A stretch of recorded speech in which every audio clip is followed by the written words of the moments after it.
Good morning to all of you. आज class 11th का मैं फर्स्ट वीडियो बना रहा हूँ। तो इसमें सबसे पहले मैंने स्टार्ट किया जो है बेसिक अकाउंटिंग टर्म्स के बारे में। मीन्स कि अकाउंट्स हमको करना है, अकाउंट्स में हमको क्वेश्चन सॉल्व करना है, लेकिन कुछ ऐसे टर्म्स होते हैं, कुछ ऐसे वर्ड होते हैं जिनका मीनिंग ही नहीं पता रहता है। क्योंकि क्लास 11 से ही अकाउंट्स स्टार्ट होता है, कॉमर्स भी स्टार्ट होता है, तो कॉमर्स तो सबके लिए नया होता है, ठीक है। तो उसमें क्या है, सबको पहले बेसिक जो टर्म्स जो वर्ड्स होते हैं उनका एक्सप्लेनेशन जरूरी होता है कि ये होता क्या है, तो हम लोग उसका ट्रीटमेंट करेंगे। तो चलिए स्टार्ट करते हैं, ठीक है। सबसे पहले हम लोग समझते हैं बिजनेस क्या होता है, ठीक है। सबसे पहले हम लोग समझते हैं बिजनेस क्या होता है, ठीक है। बिजनेस क्या होता है? फॉर प्रॉफिट पर्पज, ठीक है। अर्निंग पर्पज होना चाहिए। प्रॉफिट पर्पज के लिए हम लोग कोई भी एक्टिविटी करते हैं वो हमारा बिजनेस में आता है, ठीक है। बिजनेस मीन्स क्या होगा? प्रॉफिट अर्निंग पर्पज होना चाहिए। मीन्स हमको क्या करना है? प्रॉफिट कमाना है। तो जो भी प्रॉफिट कमाने के लिए एक्टिविटी करते हैं वो सब बिजनेस है, ठीक है। क्लियर है? अब इसके बाद आते हैं हम लोग यहाँ, फर्स्ट दिया हुआ है आपका कैपिटल। कैपिटल क्या होता है चलिए समझते हैं हम लोग। कैपिटल मीन्स वो अमाउंट या वो एसेट या कुछ भी ऐसा सामान जिससे हम बिजनेस अपना स्टार्ट करते हैं, ठीक है। मतलब कैपिटल मीन्स कि जिससे हमारा बिजनेस स्टार्ट हो जाए वही हमारा कैपिटल होता है, ठीक है। ध्यान से समझिएगा। मीन्स अगर हमारे पास पैसे हैं, ठीक है, हमने 2 लाख रुपए 5 लाख रुपए लगाया और बिजनेस स्टार्ट कर दिया, तो ये 2 लाख या 5 लाख रुपए जो हमने लगाया बिजनेस स्टार्ट करने के लिए वही हमारा क्या है? कैपिटल है, ठीक है। लेकिन मान लीजिए आपके पास जिस भी पर्टिकुलर प्रोडक्ट का जो है बिजनेस करना चाहते हैं, ठीक है, आपके पास क्या है? कुछ एसेट्स है। मीन्स मान लीजिए फर्नीचर है, ठीक है, फर्नीचर है या मशीन है, ये सब चीज़ें हैं। साथ ही साथ आपके पास 50,000 रुपये कैश भी है, तो वो फर्नीचर और मशीन जो है वो भी आपका कैपिटल है, ठीक है। मीन्स बिजनेस स्टार्ट करते समय जितने का फर्नीचर, जितने का आप मशीन लगा दिए और जितना कैश लगा दिए उसका टोटल अमाउंट आपका क्या हो जाएगा? कैपिटल हो जाएगा। क्लियर है? लेकिन एक चीज़ ध्यान दीजिएगा, कभी कभी क्या होता है कि आपको जैसे बिजनेस स्टार्ट करना है और आपको ज़रूरत है 5 लाख रुपए की, ठीक है। तो 5 लाख रुपए की आपको जरूरत है, लेकिन आपके पास पैसे हैं भी कितना? सिर्फ 3 लाख रुपए हैं, ठीक है। तो आपने 2 लाख रुपए क्या किया? अपने एक रिलेटिव से उधार ले लिया, ठीक है। आपने क्या किया? 2 लाख रुपए अपने रिलेटिव से उधार लिया और 3 लाख रुपए अपना लगा के बिजनेस शुरू कर दिया, ठीक है। तो यहाँ पे आपका कैपिटल कितना होगा? 5 लाख नहीं, आपका कैपिटल सिर्फ 3 लाख रुपए रहेगा, ठीक है। और 2 लाख रुपए जो आपने अपने रिलेटिव से उधार लिया है वो रिलेटिव का लोन हो जाएगा। मीन्स कि जब हमारा बिजनेस ठीक ठाक चलने लगेगा या हमारे पास पैसा हो जाएगा तो हम क्या करेंगे? ये 2 लाख रुपए रिलेटिव को पे करेंगे, ठीक है। तो ये 2 लाख रुपए आपका लोन रहेगा। कैपिटल से कितना रहेगा? 3 लाख रुपए रहेगा, ठीक है। चलिए अब आते हैं नेक्स्ट टर्म। यहाँ दिया हुआ है आपका एसेट्स, ठीक है। ध्यान देते हैं हम लोग एसेट्स क्या होता है। एसेट्स मीन्स होती है प्रॉपर्टी। एसेट मीन्स क्या होता है? प्रॉपर्टी। मीन्स हमारे बिजनेस में जो भी प्रॉपर्टी या एसेट्स होता है। प्रॉपर्टी मीन्स समझ जाइए, जैसे फॉर एग्जांपल हम लोग लेते हैं कि कोई एक बिल्डिंग में हमारा बिजनेस चलता है, तो वो बिल्डिंग जो है वो भी हमारा एसेट्स है। उस बिल्डिंग में जितना मशीन लगा हुआ है वो भी हमारा एसेट्स है। वहाँ पे जितने फर्नीचर है वो भी एसेट्स है। हमारे पास जितना कैश पड़ा हुआ है बिजनेस का वो भी हमारा एसेट्स है। मोटर कार है, लैंड एंड बिल्डिंग, जो भी चीज़ें हैं वो सब हमारा एसेट्स होता है, ठीक है। लेकिन एसेट्स को क्या किया गया है? 2 भागों में बांट दिया गया, 2 पार्ट में। एक होता है आपका करंट एसेट्स और एक होता है नॉन करंट एसेट। तो पहले हम लोग समझते हैं नॉन करंट एसेट क्या होता है, ठीक है। नॉन करंट एसेट मींस वो एसेट जो तुरंत कैश में कन्वर्टेबल नहीं होता है, ठीक है, और जो डेप्रिसिएबल होता है। डेप्रिसिएबल मींस कि जिसको यूज करने के बाद उसकी वैल्यू धीरे धीरे कम होने लगती है, वो हमारा आता है किसमें? नॉन करंट एसेट में। फॉर एग्जाम्पल हम लोग लेते हैं, जैसे मशीन है, मशीन हम आज 50,000 रुपये का परचेज करते हैं, लेकिन कुछ दिन जब हम यूज करेंगे तो उसकी वैल्यू धीरे धीरे डिक्रीज होने लगती है। हम उस पर डिप्रिसिएशन चार्ज करते हैं। मीन्स 50,000 रुपये का जो मशीन था उसको कुछ दिन यूज कर लेंगे तो उसकी वैल्यू धीरे धीरे कम होने लगती है, ठीक है। तो वो हमारा एसेट क्या होगा? टेंजिबल एसेट, मतलब नॉन करंट एसेट में आएगा, ठीक है। अब नॉन करंट एसेट में 2 पार्ट होता है। एक होता है टेंजिबल एसेट और एक होता है इनटेंजिबल एसेट, ठीक है। ध्यान से समझिए। पहले मैंने बताया आपको एसेट्स। एसेट्स क्या होता है? 2 टाइप के होते हैं। क्या क्या? एक हो गया नॉन करंट एसेट और एक हो गया करंट एसेट, ठीक है। तो मैंने नॉन करंट एसेट बताया कि जिसकी वैल्यू डिक्रीज होने लगती है या फ्लक्चुएट होता रहता है, वो हमारा क्या रहता है? नॉन करंट एसेट होता है, ठीक है। फॉर एग्जांपल मैंने बताया मशीन, फर्नीचर, इन सबको यूज करेंगे तो उसकी वैल्यू कम होने लगती है। ठीक है, अब समझते हैं कि आपका टेंजिबल एसेट क्या होता है और इंटेंजिबल एसेट क्या होता है। टेंजिबल एसेट मीन्स जिसको देखा और छुआ जा सके। ठीक है, जिसको देखा छुआ जा सके मतलब जैसे हमारा फर्नीचर है, मशीन हुआ, मोबाइल फोन हुआ, बिल्डिंग हुआ, उसको तो हम देख रहे हैं, छू भी सकते हैं, तो वो हमारा आता है टेंजिबल एसेट। और इनटेंजिबल एसेट मीन्स जिसको हम देख या छू नहीं सकते हैं, सिर्फ फील कर सकते हैं, वो हमारा होता है इनटेंजिबल एसेट। फॉर एग्जाम्पल आपका होता है ट्रेडमार्क, गुडविल, कॉपीराइट्स, ये सभी चीज़ें को वो भी हमारी प्रॉपर्टी होती है, लेकिन उसको देख छू नहीं सकते, सिर्फ फील कर सकते हैं कि ये हमारा है। क्लियर है? ठीक, आते हैं नेक्स्ट टॉपिक पे। नेक्स्ट टॉपिक है हमारा लायबिलिटी। लायबिलिटीज क्या होता है मीन्स, लायबिलिटी मीन्स होता है कि paid to other. Paid to other means, pay to other means होता है कि हमने जैसे भी बताया कि बिजनेस स्टार्ट करते समय हमने 2 लाख रुपए अपने रिलेटिव से उधार लिया था, तो 2 लाख जो रिलेटिव से उधार लिए हैं, अब ऐसा तो है नहीं उनका लेके बैठ जाएंगे, उनको कुछ न कुछ दिन बाद तो रिटर्न करना ही करना है। ठीक है, तो वो हमारी लायबिलिटी क्रिएट हो जाती है। ठीक है, या तो हम क्या करते हैं किसी अदर पर्सन से जो है कुछ गुड्स परचेज कर लेते हैं उधार में, तो कुछ दिन बाद उनको क्या करना है, उनको पे करना है, तो वो भी हमारी लायबिलिटी हो जाती है। कोई हमारे यहाँ काम किया, उसकी सैलरी मान लो है 15,000 रुपये, लेकिन उस 15,000 में से भी हमने 10,000 रुपये ही उसको दिया है, 5,000 कभी पे नहीं किया, तो वो भी हमारी क्या है, लायबिलिटीज है। क्लियर है? अब आते हैं लायबिलिटीज के बाद गुड्स। ठीक है, ध्यान समझिए गुड्स क्या होता है। बहुत लोग जो है कंफ्यूज हो जाते हैं कि गुड्स क्या होता है, गुड्स में क्या आएगा क्या नहीं आएगा, तो ध्यान से समझिए। कोई भी पर्टिकुलर प्रोडक्ट जिसमें कि बिजनेसमैन डील करता है, ठीक है, वो पर्टिकुलर प्रोडक्ट जिससे क्या होता है, बिजनेस डीलिंग होती है। फॉर एग्जांपल एक फर्नीचर का बिजनेसमैन है, तो वो क्या करेगा, फर्नीचर सेल परचेज करेगा, तो उसके लिए फर्नीचर क्या है, गुड्स है। ठीक है, एक स्टेशनरी का बिजनेस करने वाला आदमी, स्टेशनरी उसके पास पड़ा हुआ है, वो उसका क्या है, गुड्स है। ठीक है, एक मिठाई का दुकान वाला है, उसके यहाँ मिठाई वगैरह जो भी है वो क्या है, उसका गुड्स है। ठीक है, क्लियर है कॉन्सेप्ट? अब आते हैं हम लोग नेक्स्ट एक्सपेंसेस। एक्सपेंसेस मीन्स होता है कि बिजनेस चलाने के लिए हम लोग क्या करते हैं, थोड़े बहुत खर्चे करते रहते हैं। बिजनेस चलाने के लिए क्या करना होता है, कुछ खर्चे करने होते हैं। ठीक है, रेंट पेड करना है, इलेक्ट्रिसिटी का बिल पेड करना है, इंश्योरेंस का खर्चा पेड करना है। ठीक है, बाकी जो होता है झाड़ू पोछा करने उसको भी देना है। ठीक है, मशीन की जो ऑयलिंग ग्रीसिंग करता है उसको भी कुछ देना है, वेजेस देना है। ठीक है, ये सब जो चीज़ें होती हैं वो हमारी आती हैं एक्सपेंसेस। ठीक है, अब इसके बाद हम लोग समझते हैं एक्सपेंडिचर। देखिए एक्सपेंडिचर और एक्सपेंसेस इन दोनों में बहुत ज़्यादा डिफरेंस नहीं है, लेकिन ध्यान से समझिएगा। एक्सपेंडिचर में एक्सपेंसेस तो आएगा ही आएगा।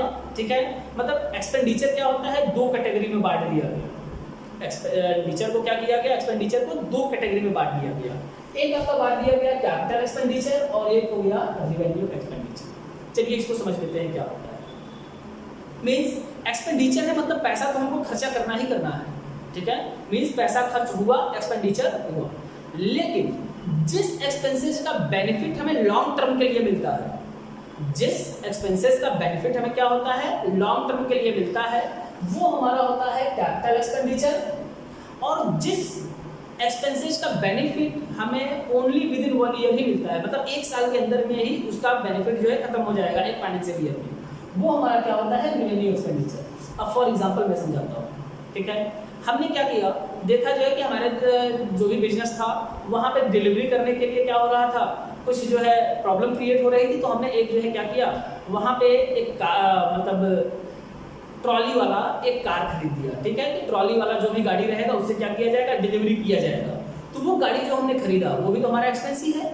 ठीक है, लेकिन उसका बेनिफिट क्या होगा, हमें ज़्यादा समय के लिए मिलेगा, 1 साल से ज़्यादा मिलेगा, कम से कम 5 साल 10 साल तो चलेगा ही चलेगा आराम से, अगर जैसा उसको यूज किया जाएगा, तो वो हमारा कैपिटल एक्सपेंडिचर आएगा। ठीक है, बैठने की व्यवस्था ठीक ठाक नहीं थी, हमने अच्छा फर्नीचर पूरा बिजनेस में मतलब हर जगह ऑफिस में लगवा दिया है, फर्नीचर भी हमारा क्या होगा, 1 साल से तो ज़्यादा ही चलेगा, जब भी चलेगा 5 साल 10 साल चलेगा, वो भी हमारा क्या है, एसेट्स है। ठीक है, इलेक्ट्रिसिटी फिटिंग हमने कराई हुई है, इलेक्ट्रिसिटी फिटिंग एक बार करा दी है तो 25-50 साल तो चलेगा ही आराम से, वो भी हमारा क्या है, कैपिटल एक्सपेंडिचर है। अब आते हैं हम लोग रेवेन्यू एक्सपेंडिचर। रेवेन्यू एक्सपेंडिचर में क्या होता है कि जैसे हमारा बिजनेस चल रहा है, हमारे एम्प्लॉइज़ हैं और एम्प्लॉइज़ को क्या करना है, सैलरी पेड करना है। ठीक ठीक है। एम्प्लॉइज को क्या करना है, सैलरी पेड करना है। तो एम्प्लॉय को जो सैलरी पेड करेंगे उसका बेनिफिट लॉन्ग टर्म के लिए तो मिलता नहीं है। वो महीने भर काम किया या साल भर काम किया, एक साल का एक साथ पेड कर दिए, या तो हम क्या कर रहे हैं मंथली वाइज पेड कर रहे हैं। वेजेस भी वो काम करता गया, हम लोग उसको वेजेस पेड करते गए, ठीक है। इसका भी बेनिफिट हमें क्या होता है, शॉर्ट टर्म ही मिलता है, लॉन्ग टर्म नहीं मिलता। रेंट होता है, रेंट भी हम पेड करते हैं, मंथली चाहे ईयरली पेड करें, उसका भी बेनिफिट जितना पेड करेंगे उतना ही मिलेगा, ठीक है। तो ये सब हमारा जो आता है वो आता है रेवेन्यू एक्सपेंडिचर, क्लियर है। अब आते हैं नेक्स्ट टर्म, इनकम क्या होता है। इनकम मींस जो अमाउंट हमें रिसीव्ड होता है, ठीक है, जो अमाउंट हमें रिसीव्ड होता है वो हमारा क्या होता है, इनकम होता है। लेकिन अब इसमें ये समझिए कि कोई भी अमाउंट रिसीव्ड हो गया वो इनकम हमारा नहीं होगा, ध्यान से समझिए इस चीज को। देखिए क्या होता है कि जैसे मान लीजिए हम क्या करते हैं, किसी पर्टिकुलर प्रोडक्ट में डील कर रहे हैं, ठीक है। मान लीजिए हम क्या करते हैं, फर्नीचर के बिजनेसमैन है और फर्नीचर जो है सेल करना हमारा काम है, ठीक है। हमने क्या किया, 500 रुपये का एक चेयर लाए थे अपने यहाँ, ठीक है। और उस 500 के चेयर को जब हमने सेल किया तो उसको सेल किया 800 रुपये में, ठीक है। 500 का एक कॉस्ट प्राइस था, मीन्स 500 का खरीद के लाए थे और उसको सेल किया कितने में, 800 रुपये में सेल किया। तो जो 300 एक्स्ट्रा अर्निंग होता है, 300 जो हमारा एक्स्ट्रा अर्निंग होता है वो हमारा इनकम होता है, ठीक है। और ध्यान दीजिए जब 800 में हमने सेल किया तो टोटल 800 रुपये जो मिलेगा, ध्यान से समझिए, 800 का सेल करके आया था तो 800 पूरा, लेकिन उसमें से 500 हमारा क्या रहेगा, जो हमने खर्चा किया तो वो आएगा और 300 रुपये एक्स्ट्रा आएगा, ठीक है। टोटल 800 आएगा। तो जो टोटल 800 आता है वो हमारा होता है, यहाँ एक वर्ड और मैं मेंशन कर दे रहा हूँ, उसको कहते हैं रिवेन्यू, ठीक है। क्या कहते हैं उसको, रिवेन्यू। रेवेन्यू मीन्स सेल से जितना भी अमाउंट हमारा रिकवर होता है, मीन्स जब हम सेल करते हैं तो टोटल जितना अमाउंट रिसीव्ड होता है या जो इतने का भी हमने सेल कर दिया वो टोटल हमारा क्या होता है, रिवेन्यू होता है, ठीक है। वो हमारा होता है रिवेन्यू।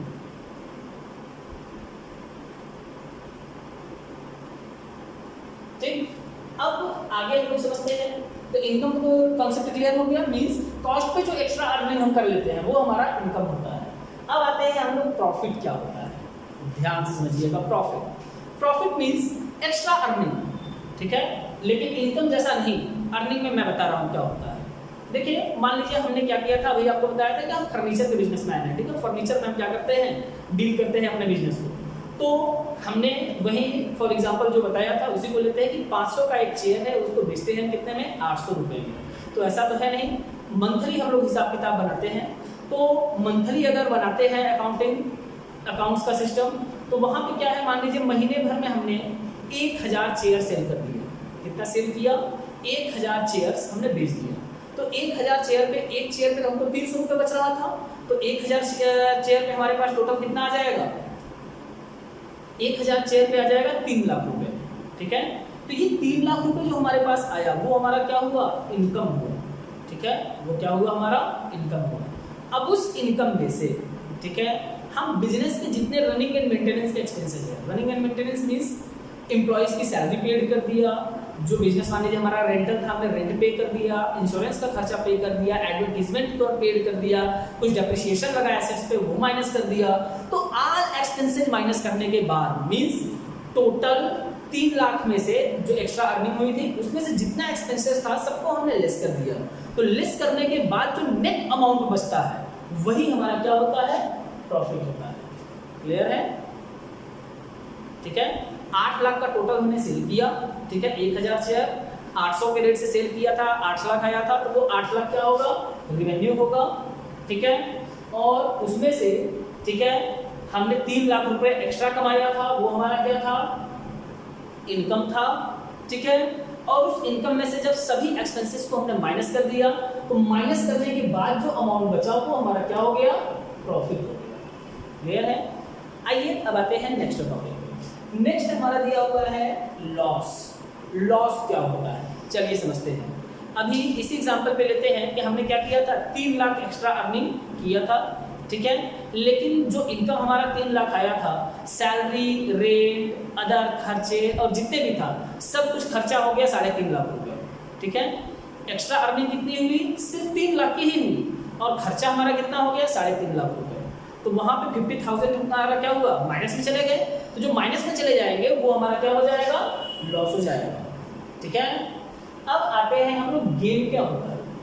ठीक है, ध्यान से समझिए। गेन मीन्स होता है कि जैसे बिजनेस हमने मतलब जिस पर्टिकुलर प्रोडक्ट में हम बिजनेस डील कर रहे थे, फर्नीचर, तो फर्नीचर को जो सेल परचेज कर रहे थे उस पर जो एक्स्ट्रा अर्निंग हो रही थी वो हमारा क्या था, वो था इनकम। ठीक है, लेकिन मान लीजिए हमारे शॉप में एक एसी लगा हुआ था अच्छा खासा, लेकिन उसमें थोड़ी सी दिक्कत आ रही थी, तो डेप्रिसिएबल वैल्यू मान लीजिए एसी जब हमने लगवाया था तो उसकी वैल्यू थी 35,000। ठीक है, लेकिन डेप्रिसिएशन कटने के बाद उस एसी की वैल्यू आज बची है सिर्फ 10,000 रुपीज। ठीक है, कितना बचा है, 10,000। लेकिन एक पर्सन आए, उन्होंने बोला कि ये सेकेंड हैंड एसी जो आप बेच रहे हैं मुझे सेल कर दो, और मैंने उनको जो है ये एसी उठा के 15,000 में दे दिया। ठीक है, उसका डेप्रिसिएबल वैल्यू कितना था, 10,000, लेकिन हमने उस एसी को सेल किया कितने में, 15,000। तो 5,000 की जो एक्स्ट्रा अर्निंग हुई वो 5,000 हमारा गेन कहलाएगा। ठीक है, वो क्या होगा हमारा गेन। मीन्स जिस पर्टिकुलर प्रोडक्ट में हम डील करते हैं उस पर जो एक्स्ट्रा अर्निंग होती है वो हमारा प्रॉफिट होता है। मीन्स जिस पर्टिकुलर प्रोडक्ट, जैसे फर्नीचर था, अगर फर्नीचर बेचते हैं उस पर जो प्रॉफिट होगा वो तो हमारा बिजनेस प्रॉफिट होगा। ठीक है, लेकिन other than business goods, furniture बेच दिया, खराब हो गया था, टूट गया था, एसी हमने बेच दिया, उस पर जो अर्निंग हुआ एक्स्ट्रा वो सब हमारा क्या हो जाएगा, गेन हो जाएगा। ठीक है, अब आते हैं हम लोग, यहाँ पे दिया हुआ है, अच्छा गुड्स मुझे लगता है 2 बार दिया है, कोई बात नहीं। चलिए नेक्स्ट मैं बता रहा हूँ आप लोगों को डेटर क्या होता है। ठीक है, मैं बता रहा हूँ आप लोगों को क्या डेटर्स क्या होता है। ठीक है, डेटर्स मीन्स जैसे बिजनेस तो हमारा चल ही रहा है, तो बिजनेस चलाते समय ऐसा नहीं है कि सिर्फ हम कैश ट्रांजेक्शन ही करेंगे, कैश का भी ट्रांजेक्शन होता है और क्रेडिट ट्रांजेक्शन भी होता है, मतलब दोनों होगा, नकद भी होगा, उधार भी होगा। तो जब उधार में मतलब ऑन क्रेडिट हम किसी पर्सन को गुड्स सेल कर देते हैं, ठीक है, ऑन क्रेडिट जब किसी पर्सन को गुड्स सेल करते हैं तो उस पर्सन के ऊपर जितना अमाउंट हमारा ड्यू हो जाता है वही अमाउंट हमारा जितना जिस पर्सन के ऊपर ड्यू हुआ वो पर्सन हमारा डेटर कहलाता है। मीन्स अगर किसी पर्सन को हमने 50,000 का जो है सेल किया गुड्स, ठीक है, तो वो पर्सन 50,000 के लिए हमारा क्या हो जाएगा, डेटर हो जाएगा। ठीक है, अब इसके बाद हम लोग नेक्स्ट समझते हैं क्रेडिटर्स। क्रेडिटर्स क्या होता है, ध्यान से समझिए। क्रेडिटर मीन्स जैसे हमने किसी से उधार में गुड्स परचेज किया, ठीक है, जैसे सेल भी उधार करेंगे तो परचेज भी तो उधार कर सकते हैं, ऐसा तो नहीं है कि हर बार कैश में ही परचेज करेंगे। तो जब उधार में किसी पर्सन से हमने गुड्स परचेज किया तो वहाँ पे ध्यान दीजिए, जिस पर्सन से हमने उधारी में गुड्स परचेज किया वो पर्सन हमारा क्या हो जाएगा, क्रेडिटर हो जाएगा। ठीक है, क्लियर है। और इसके बाद जो रिवेन्यू है, रिवेन्यू में मैंने बता ही दिया है अभी थोड़ी देर पहले। ठीक है, तो अब नेक्स्ट वीडियो में मैं आपको बताऊंगा अकाउंटिंग इक्वेशन के बारे में। मीन्स जब कोई ट्रांजेक्शन होता है तो उस ट्रांजेक्शन का इफेक्ट कैसे पड़ता है, क्या इंक्रीज होता है, क्या डिक्रीज होता है, उन सभी चीज़ों को हम लोग समझेंगे नेक्स्ट वीडियो में। ठीक है, तो अगर आपको हमारा ये वीडियो पसंद आता है, ठीक है, तो हमारे वीडियोस को लाइक करें और चैनल पे अदर वीडियोस भी पाना चाहते हैं तो हमारे चैनल को सब्सक्राइब करें, बेल आइकन